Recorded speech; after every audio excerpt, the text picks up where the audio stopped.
പൃഥ്വിരാജ് ചിത്രമായ എമ്പുരാൻ റിലീസ് ചെയ്യാൻ ഇനി വെറും ഒരു ദിവസം മാത്രമേ അവശേഷിക്കുന്നുള്ളൂ.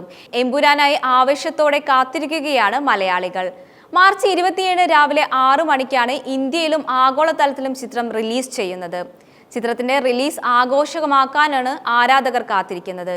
ഇപ്പോഴിതാ ആഘോഷങ്ങൾക്ക് മാറ്റുകൂട്ടാൻ പുതിയൊരു പദ്ധതിയുമായി രംഗത്ത് എത്തിയിരിക്കുകയാണ് ചിത്രത്തിന്റെ നിർമ്മാതാക്കളായ ആശീർവാദ് സിനിമാസ്. എക്സിലൂടെയാണ് ആശീർവാദ് സിനിമാസ് ഇത്തരമൊരു ആവശ്യവുമായി എത്തിയിരിക്കുന്നത്.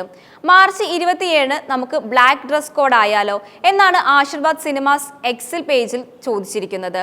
പേജ് പോൾ രൂപത്തിലാണ് ഇത് ആരാധകർക്ക് മുന്നിൽ അവതരിപ്പിച്ചത്. ആരാധകർ അഭിപ്രായം രേഖപ്പെടുത്താനും ഓപ്ഷനുണ്ട്. പോളിൽ 91% ആരാധകരും അതിന് യെസ് എന്ന് രേഖപ്പെടുത്തിയിട്ടുണ്ട്. ആരാധകർ ഈ ആശയം ഏറ്റെടുത്തുവെന്നും തന്നെ പറയാം. ഇതിന് പിന്നാലെ ചിത്രത്തിന്റെ സംവിധായകൻ പൃഥ്വിരാജും പ്രതികരണവുമായി രംഗത്തെത്തി.